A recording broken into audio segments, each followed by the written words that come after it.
let's say you get yourself into some serious trouble.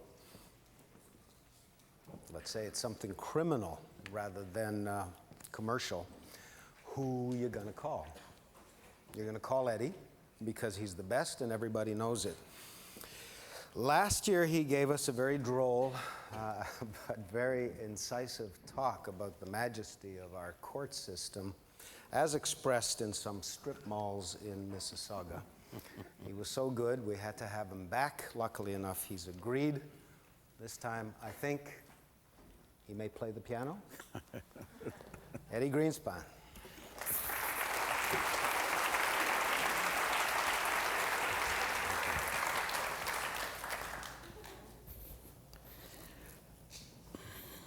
Since you liked it last year, I'm just going to deliver the same speech.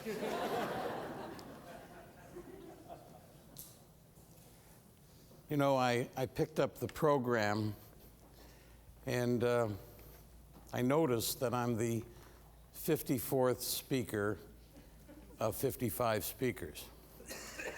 And so I thought to myself, well, I don't know Moses that well, but is he the kind of guy who saves the best for the last? If he is, then that means I'm the second best in his view. But what if he's the kind of guy who starts with the best and ends with the worst? Then that makes me the second worst speaker in his mind. And then I thought, what if he's the kind of guy who likes to start in the middle and work his way out? I'm still the second worst speaker on that. And then I thought to myself, is it better to be the second worst on the list or the first speaker not on the list? And quite frankly, I don't know. Now, you see, I've got notes. You're going to say to yourself, well, why would a lawyer have notes? I mean, of all people who speak for a living, lawyers do that the most. Well, the fact of the matter is that if I see a sign that says no smoking, even though I don't smoke anymore, I smoke. If they say wear a seatbelt, I don't wear a seatbelt. Moses said no notes, notes. I don't even like notes, but I got notes.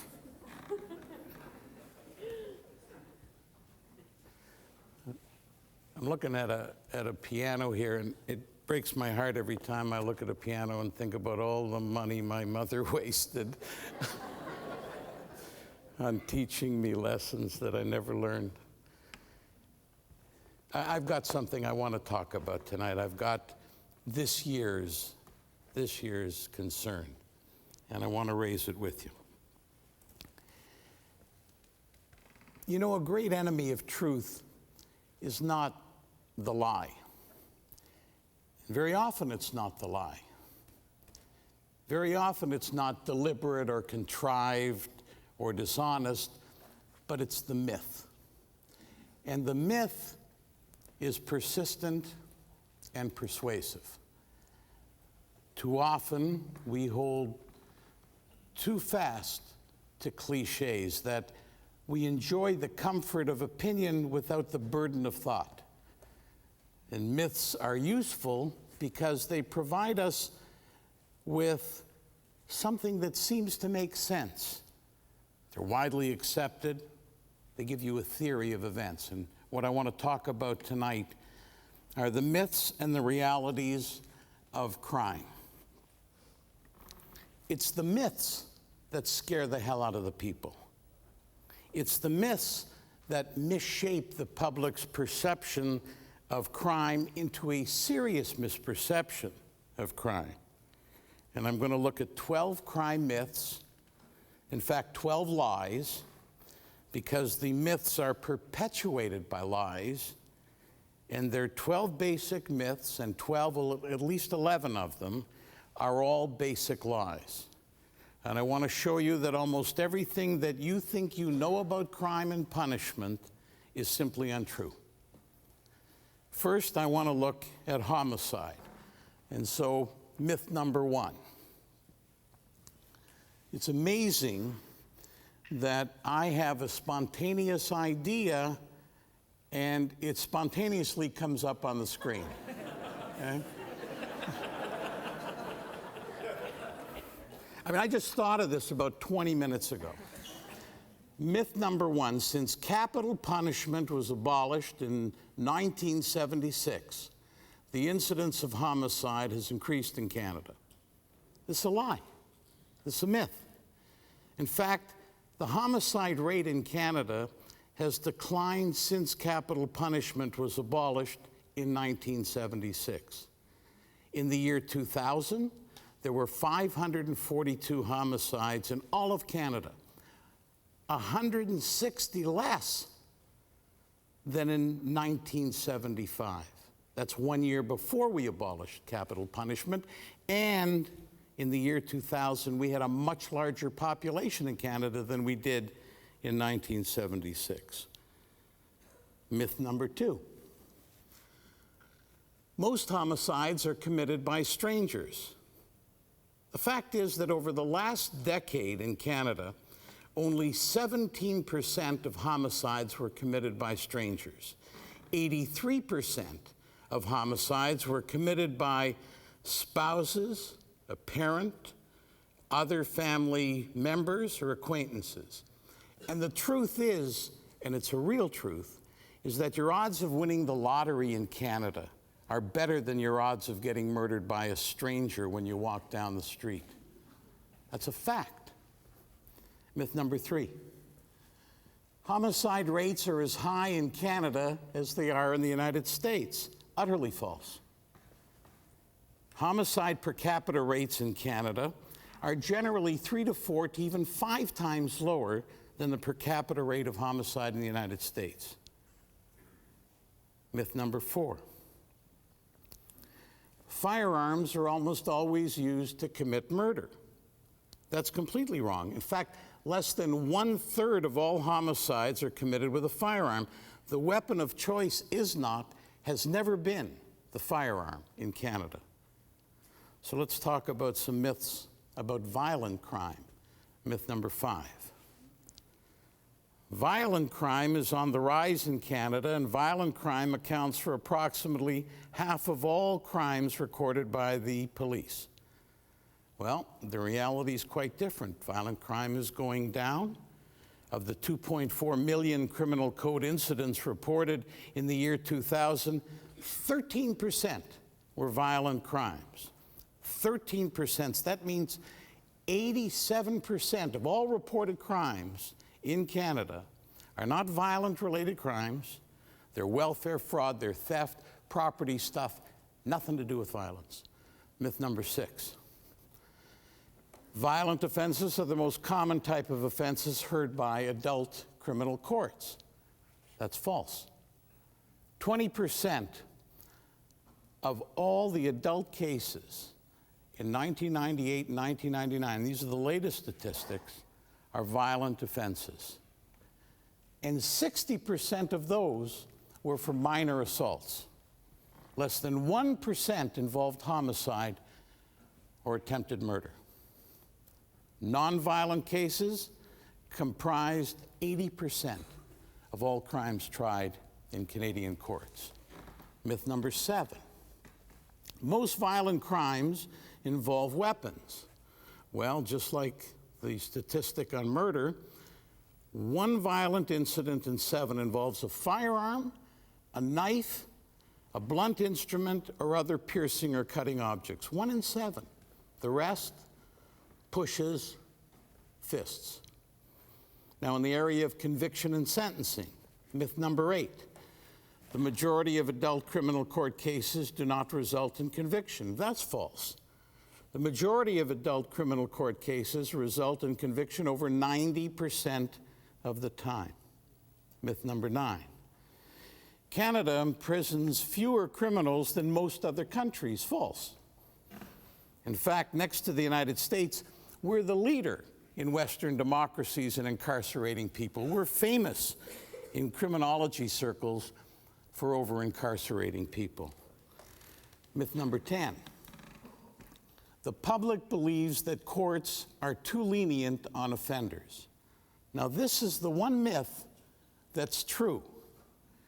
This is the one myth that's true, but the belief is utterly wrong. Canada's incarceration rate and length of sentences are the second highest amongst Western democracies on a per capita basis. Only the US is higher. Tony Dube, who was a professor at the Center of Criminology in Toronto, did an incredible study. He picked a control group, and he gave everybody in that control group all the newspaper stories, all the television spots, the radio spots about a sentencing. And he said to them all, what do you think? Sentence too low, sentence too high? And the vast majority said, that judge doesn't know what the hell he's doing, sentence too low. So then they gave the control group, Tony did, everything that the judge had, everything. Pre-sentence reports, the psychiatric reports, the submissions of the lawyers, everything. And the vast majority of this same control group said, this judge is out of his mind. How could he sentence so high? Everybody, once they learn the truth and the facts, say sentences too high. Myth number 11. Increasing the severity of sentences will deter criminals from offending. Now, my own mother believes that. False. Absolutely false. Any empirical research in the last 20 years has told us without a doubt that longer sentences are simply not associated with reduced recidivism or reduced crime. Doesn't work. Increasing the likelihood of conviction is more likely to bring about reductions in crime than tougher sentencing practices, because it makes sense if you think about it. I've had a lot of people in my office who've been charged with crime. Anybody who comes into my office, once they give me a retainer, are utterly innocent. So I can only read books about guilty people since I have no personal experience with them. But the one thing I've learned is this. Everybody who commits a crime, if they stop to even think about it, because a lot of crimes are committed without any thought at all, but if you stop to think about it, they all think they're going to get away with it. Nobody says, I'm going to do this crime, go to jail, do 25 years, and I'm going to do it happily. Nobody does that. They all think they're going to get away with it. If they think they're going to get caught, that changes it, not the punishment. And myth number 12. Canada's biggest cities have the highest crime rates. Now, Statistics Canada, and that's all I'm going by, not statistics I'm keeping, but Stats Can, revealed to us in its last analysis for the year 2000 that urban areas in Canada had an overall rate of criminal code violations absolutely similar to smaller towns, smaller cities, and rural areas. In other words, when the truth is told, if people would bother to tell the truth, Toronto is as safe as any other place in Canada. Not just any other city, but any other town. In fact, right now, Grimsby is the murder capital of Canada. It may be counterintuitive, but it's an objective truth. Canada, crime in this country has dropped consistently since 1991. But where's the celebration? Where is the joy? We should be ecstatic about our incredibly low rate of crime. The violent crime rate is lower than any crime rate since 1978. Crime is down. It's way down. We should be happier than hell. I'm not. In fact, I'm downright depressed. It's bad for business. One of the main interest groups who care about crime statistics are the police. You see, they're criticized for not doing their job when the crime rates go up. So it's obvious that the police have a vested interest as well in not decreasing crime rates too much, because if crime decreases too much, the police are praised, but as well they're penalized. They're penalized when crime rates decline, since their resources get cut. It's hard to justify an increase to $600 million as a budget that Chief Fantino wants if crime is way down. Why spend money on crime if the police are winning the war? And politicians likewise are talking tough about fighting crime. If they think the crime's on the increase, they can push for tougher laws.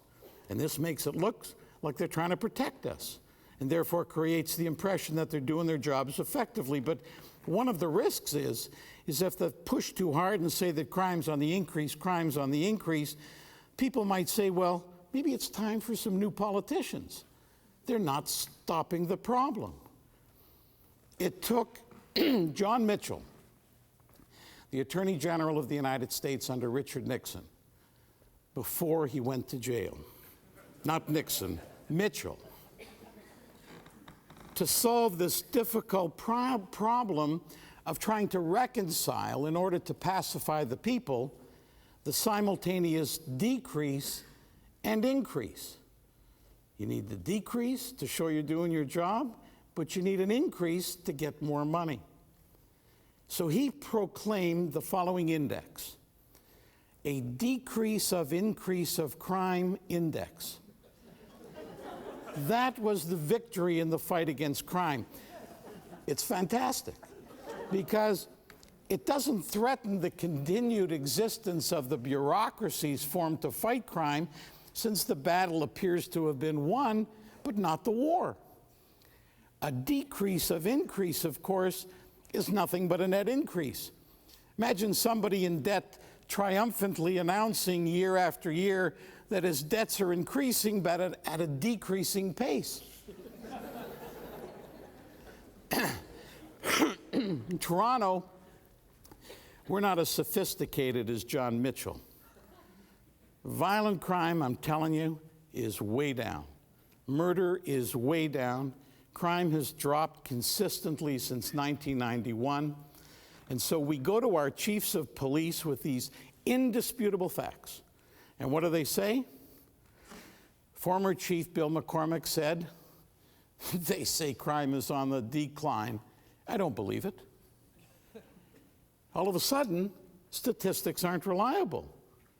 When the crime goes up, they're standing there with the statistics. But when it goes down, they say crime is on the decline. I just don't believe it. All of a sudden, statistics aren't reliable. The police are unhappy in this city when the crime rate goes down. Chief Fantino warns against complacency brought about by the, quote, crime is down refrain, end of quote. That's what he said. The crime is down refrain. Fantino calls it the, quote, so-called decreases in crime statistics. Well, I'm telling you, murder has taken a holiday in Canada. It has tumbled dramatically, and Fantino says, don't enjoy the fact that we're a safer people. People, be scared. Citizens, be afraid. Well, I'm telling you, this is not a statistical blip. The decreases are real, but not to Fantino. One victim wrote a letter to the Toronto Sun after a StatsCan report on the plunging crime rate and said, if this is true, why do most Canadians believe that the crime rates are rising and generally feel unsafe? In other words, it doesn't feel like crime has gone down. Interesting observation. Canada's crime perception gap has been fostered, in my view, by a steady drumbeat of alarms. saturation coverage of crime, violent TV dramas, and crime-themed action movies, anti-crime political campaigns, fear-themed marketing by security businesses, personal experiences by crime victims, but worst of all, by Chief Fantino, who's as angry as hell at the statistics, suggesting that crime is declining. He says this: Torontonians are being lulled into a false sense of security. It bothers the hell out of me. That's what this guy said. And they call him chief. And he wants $600 million, and they're thinking about it. Torontonians are being lulled into a false sense of security. It bothers the hell out of me. We're talking about a plunging crime rate. The decreases are real, and our chief is upset. He'd be the first to rely on statistics if crime rates start going up. Yet he has the gall to suggest this, that homicide rates only appear to be lower, and this is what this guy said, because doctors, and nobody laughs at him, and we should be laughing at him. This is what he said: homicide rates only appear to be lower because doctors and paramedics are saving the lives of more and more people.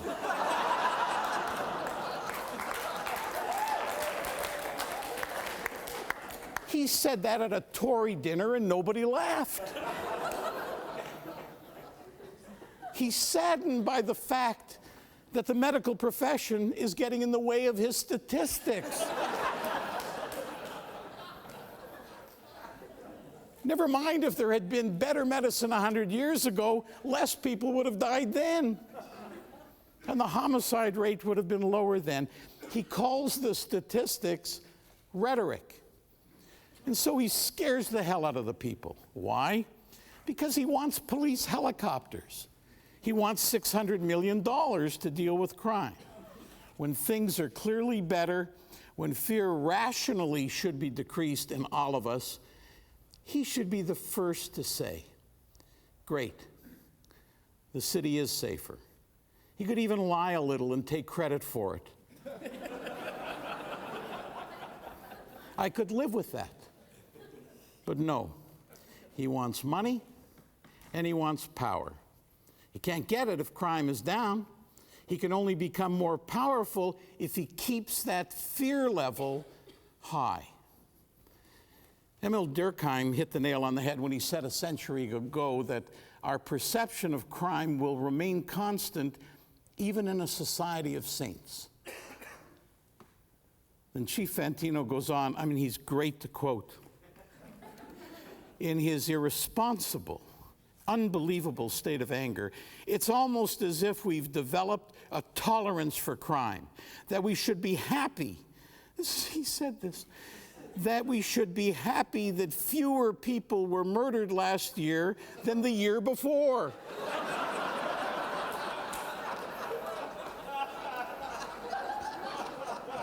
Of course we should be happy. He's a nut bar. Okay?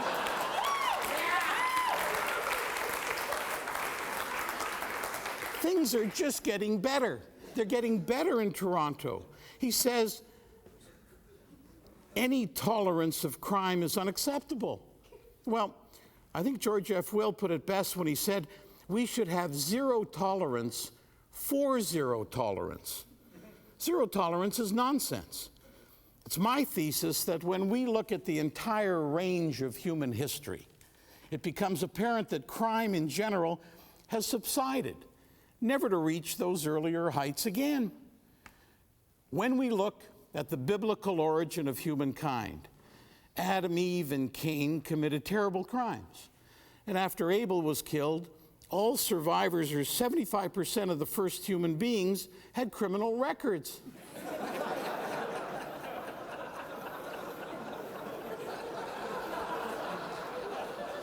I don't think I've got it wrong. And that was a real crime wave.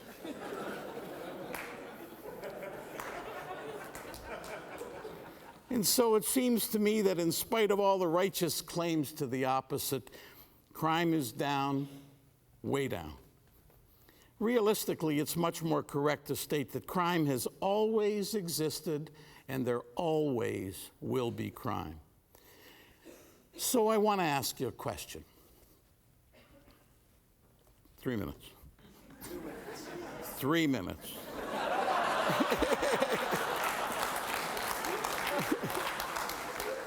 It's Friday night. Where have we got to go?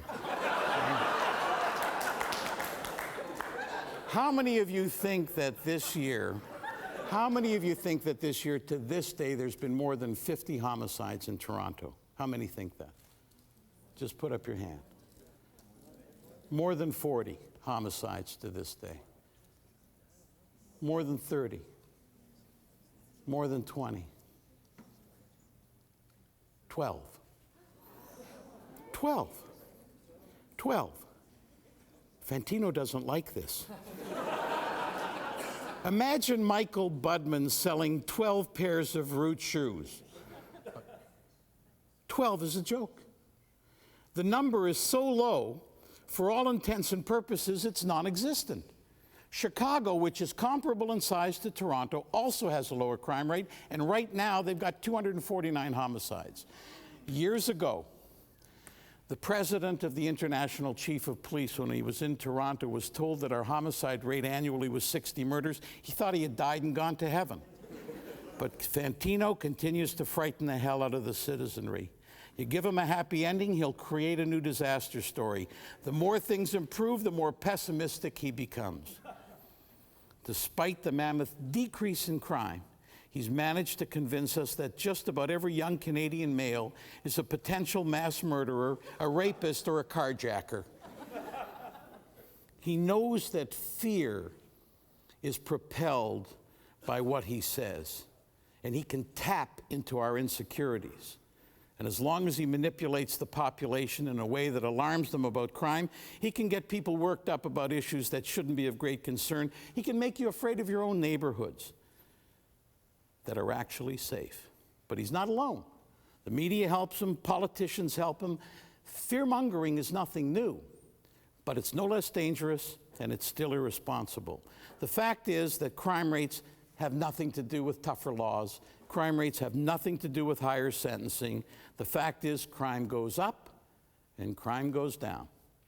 There's a smart and honest cop who ran the New York police, William J. Bratton, and he's got it right. He says the crime rate is directly related to the male population between the ages of 18 and 29. As that group gets larger and as that population moves along, the crime rate moves up. And when the group behind it is smaller, the crime rate goes down. It's demographics. So I've got an idea, and I'm almost finished. I've got an idea for the citizens of Toronto. If you want to know how good you've got it, and whether you should be celebrating, and I mean celebrating, the low rate of crime, we should establish the Eddie Index. Don't call Fantino, call me. If I wake up in the morning and read the paper and say, shit, nothing is happening in this city, there's no crime, and I go into a deep depression, then everybody should be thrilled out of their gourd with how low the crime rate is. When my phone doesn't stop ringing off the hook, when I've got a big smile on my face, that's the time to worry about crime. At least the Eddie Index has the virtue of being honest. Thank you.